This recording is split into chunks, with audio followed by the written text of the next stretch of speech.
People can be difficult, and God can be difficult. The Bible tells us to love the Lord our God with all our heart, soul, mind, and strength, and all that stuff, and love our neighbors as ourself. And that's all beautiful, and that makes a great Hallmark card. But two of the most difficult things we do in life are dealing with other people and also dealing with God. Other people can be challenging, God can be infinitely challenging. And if you've got a real relationship with God, not a sort of a fake relationship with a fake God, it can be really, really challenging. And you look at the people in the Bible wrestling with God. You see Jacob wrestling with God. You see, you see Abraham bargaining with God for his cousin Lot and the folks in the city. And if there was 5, if there was 10, if there was 15 faithful people, would you spare the city? All that kind of stuff. And it is challenging. And as you work out your life with God and you work out your life with other people, it can be especially challenging. It really, really can. And we have here in 2 Corinthians 12, the Apostle Paul at the end of his rope.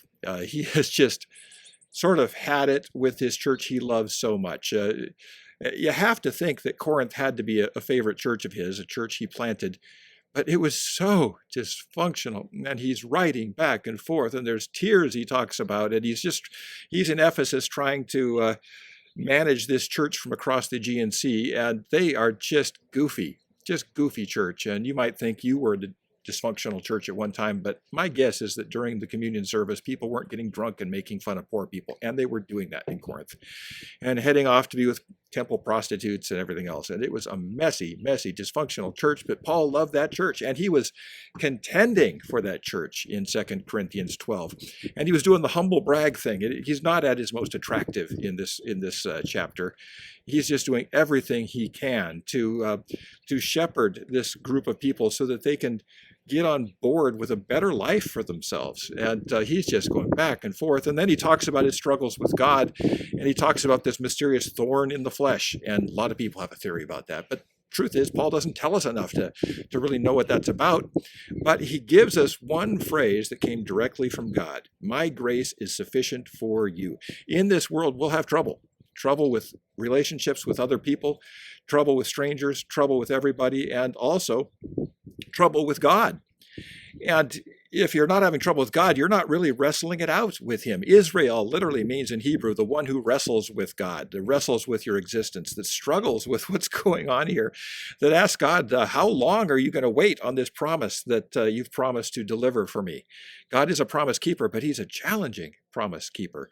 But God says to Paul, my grace is sufficient. He doesn't say it's going to be a water slide, relaxing, dealing with other people. He doesn't say that God is going to transform himself to an easy conversation partner. No, he says, my grace is sufficient for you. And sufficient here means lifting up and raising and covering, kind of like a city with a wall around it, like they had in the Middle East at the time.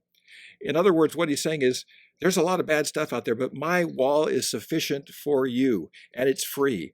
And all you have to do is trust that.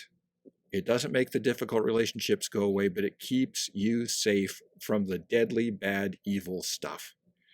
So can you say that? Can you say that the Lord's grace is sufficient for you?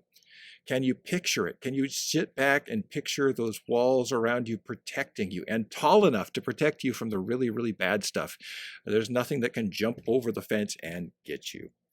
That's the good news for today. We'll see you again tomorrow. Have a wonderful rest of your day, and picture that grace being sufficient for you.